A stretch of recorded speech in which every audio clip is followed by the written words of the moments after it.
From Washington, this is the HPS Macrocast with Hamilton Place Strategies and Markets Policy Partners. Good morning. It's Friday, January 14th. You're listening to the Macrocast. It's Tony Fratto from Hamilton Place Strategies. My show partners, as always, John Fagan and Brendan Walsh from Markets Policy Partners. And we're really excited to have Loren Smith from Skyline Policy Risk Group with us today. We're going to talk about supply chain and infrastructure and all kinds of really terrific things. Just excited to have him with us. But first, Brendan, why don't you take us through the big inflation numbers we got this week? There's lots of news around this this week, and let's baseline ourselves there. Yeah, so obviously inflation has become a big, not just political issue, but also just in terms of mainstream media and worries if the average citizen on the ground. So the inflation rate, the consumer price index, was up 7% on a year-over-year basis. On a monthly basis, up 0.5. Both of those are extremely high, much higher than we've seen since the late 70s, early 80s. The core inflation rate, which takes out the energy products and food, which tend to be a little more volatile, that was up 5.5%. And then when you kind of look at it on the details of why the inflation rate was up on a monthly basis.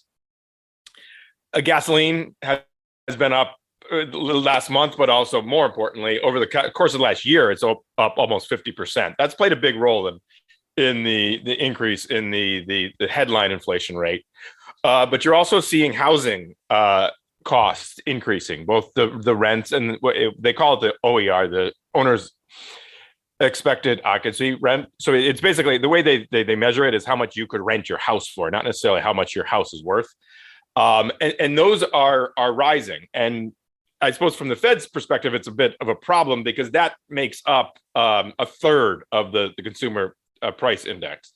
And it tends to be a very sticky component. But you also saw weird things, which we'll get into later, like used car prices are surging again. And that is a little bit more of a supply issue than it is necessarily a pure supply demand issue. Going forward, the question now will be, which is what we're going to address today, is how much of this is supply chain driven and honestly transitory, and how much of this is going to be, kind of sustainable for at least a near-term perspective. And when you looked at the PPI, the producer price, the wholesale index, that obviously the headline number is even higher, even scarier looking. But when you dig down and look at the month-on-month pace of both CPI and PPI, those were not as fast as they were. Both are moderating. Yeah, exactly. So even the head. So I said the CPI went up 0.5% on a month. In November, it went up 0.8. So it is somewhat moderating. It would be scary if we're staying at those rates. The 0.2 for the PPI is very encouraging. That's a normal rate. That's what we used to be pre-pandemic. And obviously, if you multiply that by 12, then it's a 2.5% annual rate, which is not abnormal. What you've been seeing a lot with the PPI is the PPI is what the producers' input costs are. And producers obviously sell it then to the end sellers. And a lot of times they haven't been able to pass along a lot of their increased costs into what the end user is. It's starting to trickle in. Food prices are up a lot over the last year. But it's not like it's up 50% as in the price of energy. It's up more like 7%. But the fact that the PPI is moderating is a very good lead indicator, because that's where the first prices come in, and then you try to pass it on to the end seller, and then the end seller tries to pass it on to the consumer. Absolutely. Yeah. I mean, we'll see if we get a moderating trend, one month to month. Obviously, there's some noise in the data, but that's and certainly looking at the way that the markets reacted, it wasn't as shocking as the headline numbers are. The markets certainly were expecting it was in line with expectations. It wasn't a shock to the system in terms of financial markets. But at the same time, the Fed has definitely committed to an inflation fighting stance when inflation is, by really any metric, at least to some significant degree driven by supply chain and supply shock issues that are related to the pandemic. And as Tony said at the intro, this brings us to our special guest today, and Loren Smith, the president of the Skyline Policy Risk Group, which focuses on supply chain, supply lines, transportation, and infrastructure. They're a cutting-edge consultancy, and their expertise just couldn't be more relevant and salient to the macro world today. So I want to kick it over to Loren just to give us a basic sense of the state of play in supply chains, and looking ahead as to what you think Omicron is doing and will continue to do to these systems. Well, thanks, John, and it's really great to be with you guys. I like the comment that Brendan made about maybe a little more transitory with the supply chain affecting inflation. I think it's definitely been a major disruption over the past year, and it's not over yet. But I think it is the case that we've avoided some of the worst case scenarios with supply chain issues. I think Christmas deliveries were tough, but not a total train wreck as some folks were fearing. So that's been good news.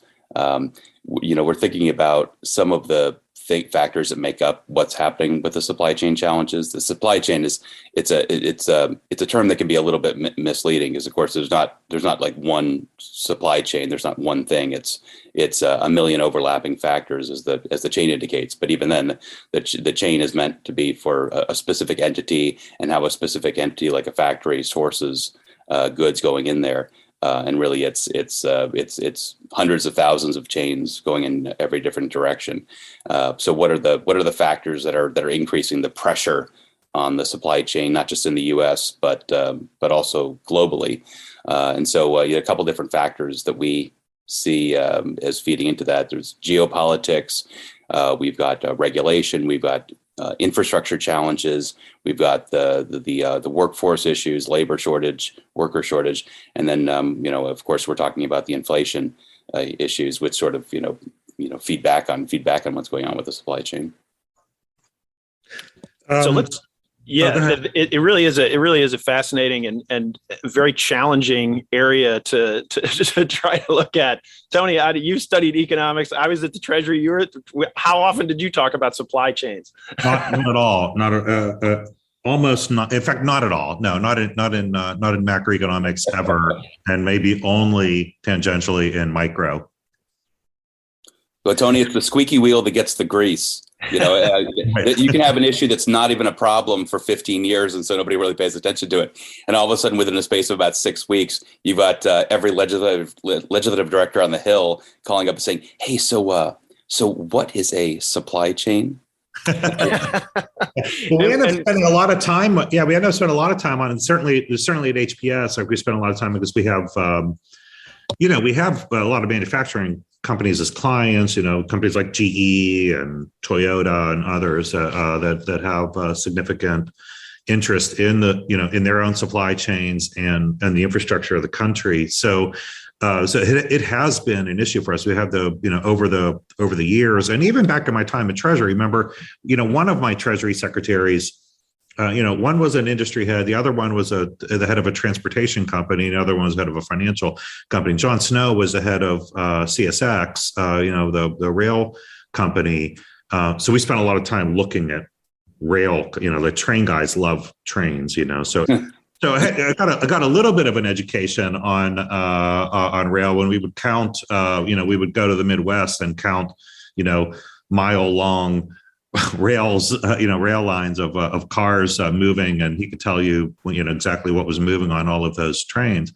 I thought what was fascinating about this acute problem that we've had with supply chains, there's a lot of complexity around it, from shifts in the economy, from services to goods, and all of that. And I definitely want to get into that a little bit more. But I heard you note elsewhere that the problem of where do you put the empties? Right, which is not what people were really talking about in that moment. And everybody taking these pictures of all of the ships in the, outside of the port of Los Angeles and the port of Long Beach, and all the ships lined up, and not a clear understanding of one of the fundamental problems there was with the supply chain was, where do you put all of these empty boxes, metal boxes that stuff comes in, and how is that problem being solved? Well, that's that is a great point. And sticking with LA for a minute, because 40% of all of the oceanborne imports come in through Port of LA, Port of Long Beach. They were stacking up empties on the highways. They were just like literally side of the road, just line up the empties along there. Ryan Peterson at Flexport had a great Twitter thread a couple months back where he just went through. He personally went out there and sailed around the harbor and was looking at different aspects. He's a superstar, though, isn't he? That guy? It's amazing. And he actually, I think it was about 3 days after or maybe 48 hours, 3 days, something, that after he commented, one of the comments that he made was the LA County ordinance was that you could only stack empties too high. And for safety purposes, you don't want to a stack of 30 empties on top of each other. That's just sitting on there, especially in California, which gets earthquakes sometimes. But you can go higher than 2 because they're extremely stable structurally. The containers are, and so they suspended the ordinance temporarily as an emergency measure, so you could stack up to 6 high. And so that's helped a little bit. Seems bizarre what a ridiculous ordinance that you can only stack them twice too high on land, when I know I've seen them stacked much higher on ships crossing the ocean. Right. I mean, there's like a skyscraper, right. It's unbelievable where you have 10,000, on a single ship. Of course, I guess in fairness, on when they're stacking them on land, they're not like chained down. They're just sort of like, you're just literally just sitting them on top of each other. But my point is that that's not that wasn't the infrastructure supply chain issue that people had in mind when they're hearing supply chain issues are preventing this, my uni pizza oven from getting to me in time. So there's a supply chain issue, and you imagine it's because of COVID in China or whatever, or some other problem, the ship blocking the Suez Canal, whatever it might be. Nobody was thinking of the too many empty boxes problem. Right. And I think to your point, Loren, this speaks to the fact that the impact of Omicron on supply chains could be very different than the impact of Delta, given the increased focus, policymakers. Just in addition to the regulations on the empties, what are some of the adjustments and changes, adaptations that are being made in the ports in the U.S. on the policy and regulatory side, in addition to this one that we just talked about, and other ways of trying to ameliorate these problems that might make perhaps the Omicron impact a little bit less? So something that the Biden administration put out with a lot of fanfare back a few months ago was 24-hour operations, which is a very sensible thing to be doing. And I think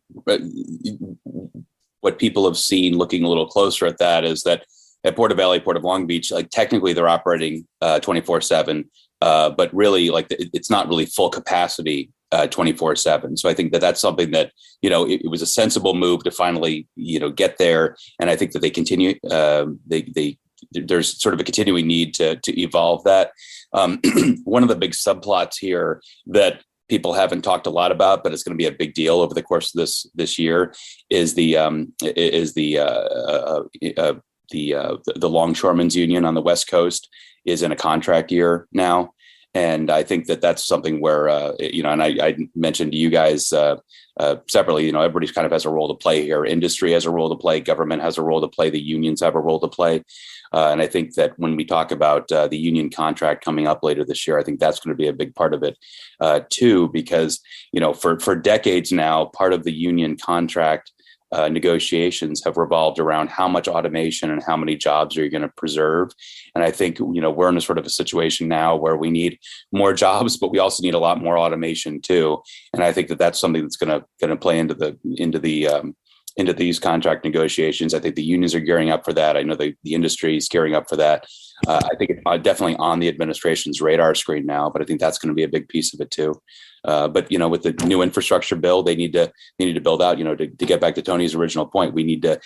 There probably needs to be more infrastructure, dedicated to it. Let's clear some lots here where you could actually have a dedicated, a larger dedicated storage area for the empties, so that they can be processed in and out very quickly. Because it's not even just the place to put the empties. It's you have to have places for the cranes to go get the empties quickly. And, and if you spread that out a little bit more, you can get to the empties a little bit more quickly, because not all the containers are the same either. You've got the reefers for the refrigerator items. You've got, different kinds of containers that need to be handled a little bit differently and sorted a little bit differently. Well, I guess on a logistics front like that, you see the LA ports all clogged up, but then, like Seattle is running well. How difficult, or is it just impossible to be like, okay, this port is backed up, we're gonna ship to a different one? Well, to some extent, they have rerouted traffic to different areas, but you increase costs. I mean, if you have to drive from Seattle to Arizona, your incremental costs go up versus if you're just driving from LA to Phoenix. And so that's that's part of the thing they have to calculate. And if they've already sent the ship and the ship is already queued up outside LA, to go to Seattle or especially to go around to the East Coast is that's a big challenge. But to some extent, yes, Brendan, you're absolutely right. They have been rerouting some of the traffic just to try to take advantage of. Yeah, I guess that was more my question. You are able to reroute, but it massively increases the cost. Okay. Yeah. And this is all about cost. It's all about, what is the cost of me sitting out, parked offshore for 3 days versus sailing for 1 day. And then I get, the net of it is I pick up 2 days, but my cost, it's the companies have to take all this into account. Yeah. And when we look overseas, we look a little bit further up the supply chain into China, for instance. They're talking about they're sort of the longer arc of this, which is onshoring, derived to onshore some material, strategic manufacturing and other supply lines in the U.S. back to the U.S. from China, based on national security or other considerations. But there's also the short-term consideration of China imposing a zero COVID approach with regard to Omicron ahead of the Winter Olympics and so forth, and the kind of supply chain issues that might emanate from that. What are you seeing when you cast an eye on China for the short term and the long term? Well, it's China has taken an approach that is, philosophically very different from, or I guess I should say, over the spectrum of sort of the ways that you can approach COVID and especially Omicron. China continues to take a very very total lockdown approach. That's the strategy that they've picked. And I don't know if you guys saw that Axios had a little blurb this morning that in one city there were 2 cases of Omicron reported, and they've locked down the entire city. 9 million people affected. Nobody's going anywhere. And there's a giant interchange. It looks like the mixing bowl, south of DC, and it's totally. It's broad daylight and there's just no traffic on it. Sort of mind blowing.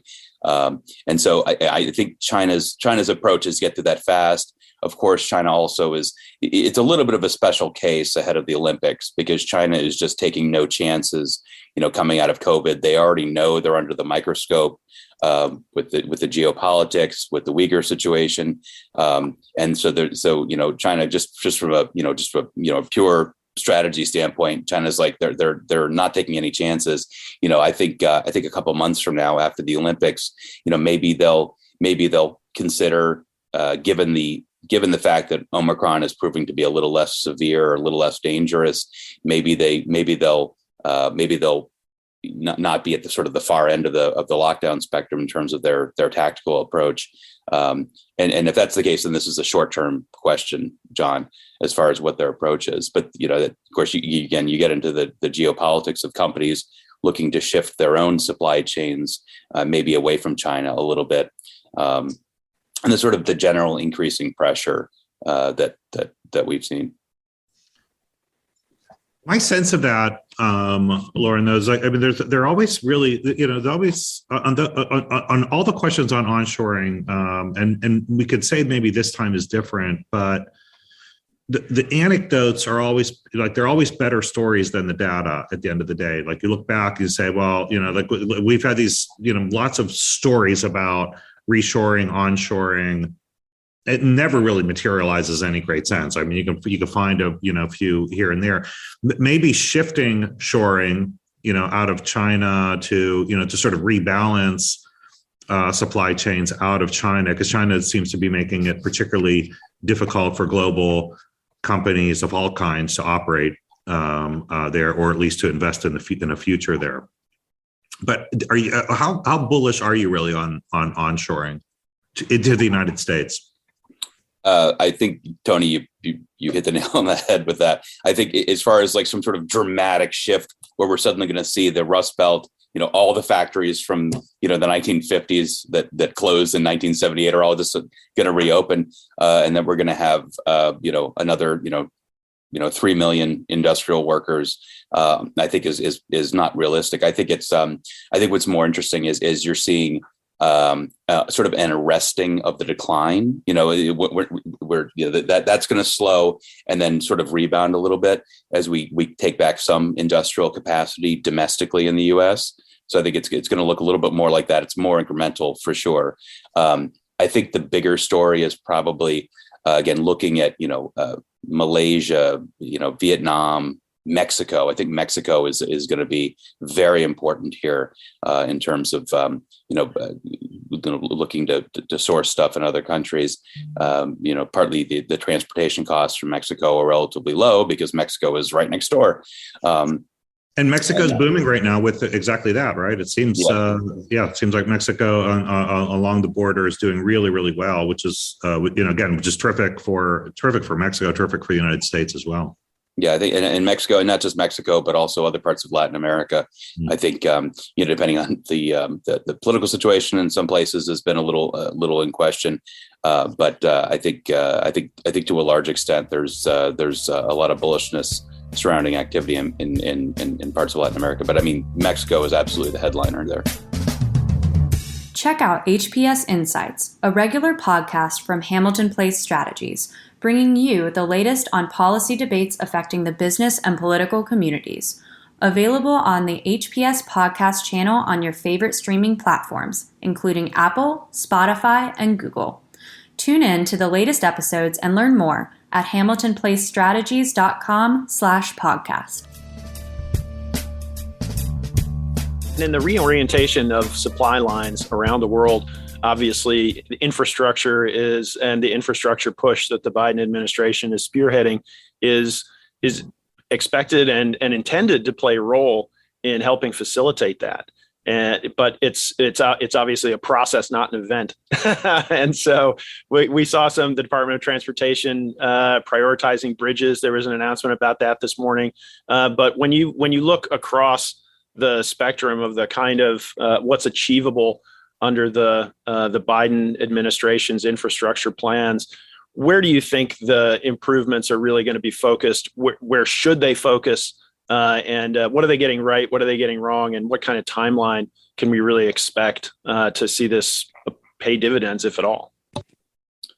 They should focus on the freight network, and it's going to take a long time. Yeah, that's the short answer. It's actually a nice bipartisan process. For all the times it's talked about in Washington.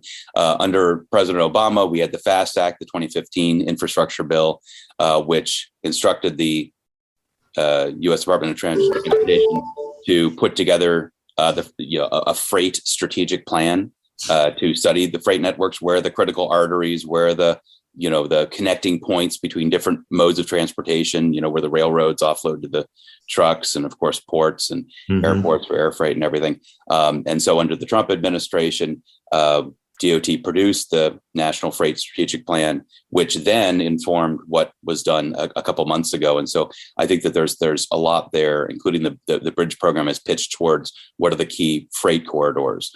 So that's a big deal. I think, COVID has been a big accelerant on the growth in freight. I mean, this is something that, you guys look at economics over the past, 10, 15 years, we've seen that freight is just going to grow and grow and grow in terms of volumes and values. It's growing big time. And with COVID now, people even more are going to sit at home and watch Netflix and do Zoom work calls while they order, again, more and more stuff to be delivered to them rather than going out to get it. And so the system has got to be focused. I mean, look, passenger transport, very important, going to continue. People are going, and people are even getting back on cruise ships. The cruise line industry is booming and is going to keep booming. I mean, if it wasn't killed off by COVID, the cruise line industry is actually going to be a really good bet for the future. In 2020, it looked like I think it's If COVID didn't do it, nothing will. They should just have an all COVID cruise. They should just say, hey, this is your COVID cruise, and just like have medical facilities on board. Well, some people would argue. I mean, the critics would say that every cruise is an all COVID cruise. Right. Hey, Loren, the freight stuff is very important. It's super important. I mean, but look, a question on this is, like, if you look at the infrastructure bill, the spending in the infrastructure bill, I think it was just an announcement today, or was it yesterday, on the $27 billion for maintenance on bridges, right? Yeah. I mean, one of the things about when people say, well, look, and people have said this for years, infrastructure in the United States sucks. We need a lot more infrastructure. And I've always said infrastructure in the United States is actually amazing. It's unparalleled. There's nothing else in the world like this place. And yes, we also need more and better infrastructure. But a huge part of the cost on a lot of this is really unsexy stuff like maintenance. Like, so $27 billion going for maintenance on bridges isn't the kind of things that you get lots of, nice ribbon cutting ceremonies for. And it's all necessary. The cost of maintenance on all this stuff is expensive and it's coming. But that's to say, like you said, it's going to take a long time on a lot of this stuff. There's like long lead times on a lot of these things to see the kinds of benefits that we're hoping for in terms of productivity gains from improving infrastructure. In fact, I always say, like when I'm stuck in traffic, because there's all those yellow or orange cones out there, I'm stuck in traffic. Like, my productivity is going down today so that it could hopefully go up again in the future. If we're doing a lot more, a lot of this stuff, we're actually slowing down in order to speed up later on. And it's a very marginal bet, isn't it? Because you're like, well, I guess if I lost 15 minutes today, maybe I'll gain 16 minutes back 10 years from now. When we talk about even the traditional infrastructure, I want to talk about the technological innovations that might help us out in the future going forward. But just to keep the focus for a minute on this, traditional steel and cement and so forth. The original Biden formulation was called the American Jobs Plan. We have a very tight jobs market, and so labor. To what extent do you think labor availability is going to be a pinch point in putting these projects underway? Also, the approvals process. How can this? It is going to take a long time, but is there anything that can be done on these fronts of labor availability, of approvals, facilitation, and enabling that can maybe grease the skids? Well, the labor issue is going to be a cost driver, plain and simple. It's going to cost a little bit more for all the things that require more worker inputs. It's definitely an automation and technology driver as you look to automate more industrial jobs. If you've got an industrial project and you can't find enough workers, part of your time and focus is going to be working on trying to automate some of those functions so it doesn't matter. But until then, it's a cost driver. As far as then you asked the second part of what you asked is about the permitting approvals. permitting is a big, hairy, difficult concept that, more than a decade the country's been wrestling with. Both of the infrastructure bills that President Obama signed, I mentioned the FAST Act and the 2012, there was a 2012 infrastructure bill he signed. They both had big permitting provisions that, the two parties sort of negotiate, we've got to be able to build stuff. The U.S. is the hardest country in the world. We are dead last when it comes to the ease of building new infrastructure. Now, partly that's because, we're a developed, built up country, and you have a lot of, property owners all over the place. So it's very difficult for the government or any, a state government, a local government to find a clear pathway through where they can build something or build around something. Expanding an airport. Well, all the airports are surrounded now. They're all surrounded by residential areas. So what are you going to do? But that makes things that does make it very expensive. But the permitting process itself unnecessarily aggravates this. You've got you can have a dozen different government agencies at the federal level, at the state and local levels, doing their own separate reviews. Well, that's just wasteful. I mean, you don't need to have, 85 different decision points, go or no go. You need to have 5. And I think one of the things that some of the other countries do a little bit better is having sort of fewer decision points. For good here, we're not despoiling the environment. We're not killing anyone. It'll improve economic growth and maybe improve public safety because the ambulances, if they need to go, can get there faster. You make that review, you make that decision, you go forward with the project. That should take 18 months. It doesn't need to take 8 years. And I think that that's something that the Trump administration worked a lot on. The Obama administration worked a lot on, and I think that's something that a lot. You got a lot of the same people in the Biden administration that you had under the Obama administration. They saw a lot of this stuff, so hopefully, they're looking on ways to improve the process, which takes regulatory work and it takes studies, and people disagree over it. But that's definitely an area where we could reduce times and improve improve project delivery.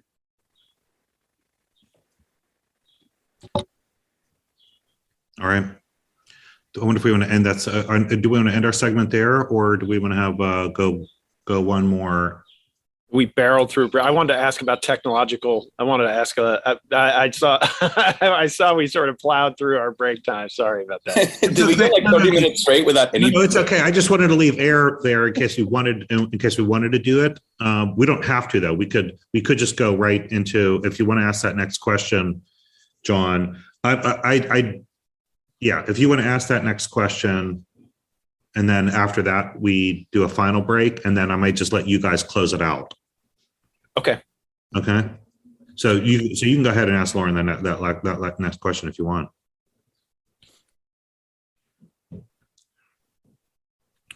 Going beyond the classic sort of infrastructure, bridges, and so forth, and the freight network, there's also been a lot of talk about innovation and 5G and some of the other self-driving vehicles and other aspects that can, even drones, obviously with last mile delivery, and that's in the commercial space at this point. But what is on the horizon in terms of technological innovation in the foreseeable future that is exciting, that is that you think really is going to be a great great improvement and revolution in this space?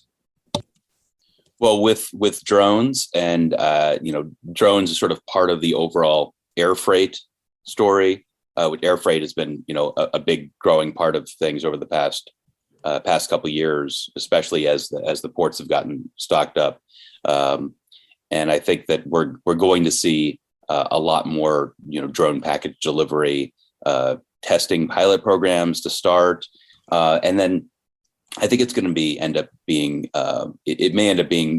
messy and controversial as local authorities, in particular, but overseen by the FAA, figure out what the people's tolerance is for having a lot of drones flying around.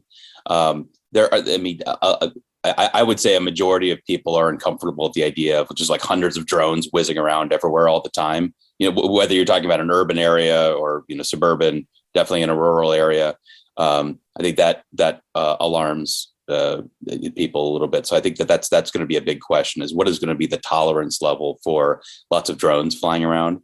But that it's really what the level will be. It's not that there will be a level, because there's definitely going to be drone package delivery at some. So I would say I have a high degree of confidence that we're going to get drone package delivery. That's going to be at least part of the future. John, you also asked about technology developments generally, and I think that there's a lot of innovation to be done in a lot of different areas. I think that when you look at different, sensors technologies, predictive technologies, Waze already does this, where it says, well, you're going there, you're going to Baltimore, it's going to take about 73 minutes. Usually you'll get there within a minute or two on either side of when it predicted that. And I think that's a good look at, future congestion management technology. I think that's a lot of, that's going to be a big deal. I think improving routes and improved materials to reduce costs. There's a lot of different ways that new technologies over the coming decade are going to be important for transportation.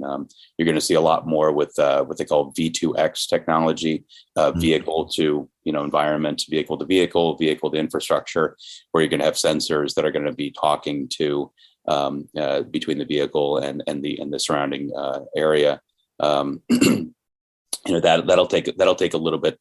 That'll take a little bit of time over the next, I think, 3 to 5 years, maybe a little longer, depending on how that rolls out. But eventually you're going to have technology, and it'll be as simple as something you can download on your phone, an app to help track what's going on around you while you're driving, and warn you if there's a hard break 5 cars ahead. Why don't you brake now instead of waiting 2.5 seconds when it may be a coin toss whether or not you're going to avoid rear-ending the person in front of you. But I think there's a lot of exciting stuff happening on the technology and innovation side. As long as we can do self-driving cars by the time my daughters are of age to drive. That's a good benchmark.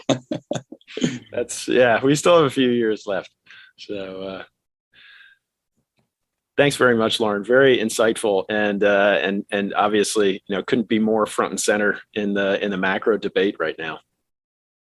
Thanks, John. Thanks, guys. Yeah, thanks, Loren. We'd love to have you back. We'll definitely find some opportunities, especially as we see how the infrastructure programs are being delivered over the coming years. Right on. And we'll be back after this break to look at next week. HPS is hiring full-time paid summer interns. We're looking for undergraduate juniors interested in public policy, economics, and communications to support our dynamic public affairs client teams. Interns have immediate client exposure and opportunities for professional development while working in a fun, fast-paced, and challenging environment. Learn more and apply by Sunday, January 23rd at hamiltonplacestrategies.com/careers. And we're back on the Macrocast. Looking ahead to next week, we had a torrid sprint through the first couple of weeks of January with tons of consequential macro data and developments and policy and policy inaction. Apparently, it looks in the U.S., but we've also got earnings kicking off today as well. What's on tap for the holiday shortened week next week, Brendan? Yeah, so definitely we'll kind of make the transition from the macro to the micro. There's not a huge amount of significant U.S. data. In Europe, we get some inflation data, which is always important, but not probably quite as important as the CPI print we just got, as the Fed is ready to act quicker than the ECB is. But we will, the focus of next week's earnings is, on the financial sector, especially the banks. So today we had the 3 big banks, JP Morgan, Citi, and Wells Fargo report. Kind of a little bit of a mixed bag. Wells Fargo, which had been the laggard for a few years, actually was the outperformer today. But we did get some kind of bullish commentary from the CEO of JP Morgan, Jamie Dimon, who really thinks that 2022, from a growth perspective, could be a really, really solid year. So knock on wood, but let's hope he's right. Absolutely. Yeah, next week it's a pretty interesting lineup. We've the big banks continuing, Goldman Sachs, Bank of America. We also have the industrial bellwethers like Fastenal and CSX. So on the infrastructure and which is going back to being more and more important macro indicators. Absolutely. Well, thanks everybody for listening to the Macrocast, and we will look forward to bringing you the latest macro news, policy, and economics developments next week. Thank you for listening to the HPS Macrocast. Please remember to subscribe, rate, and share.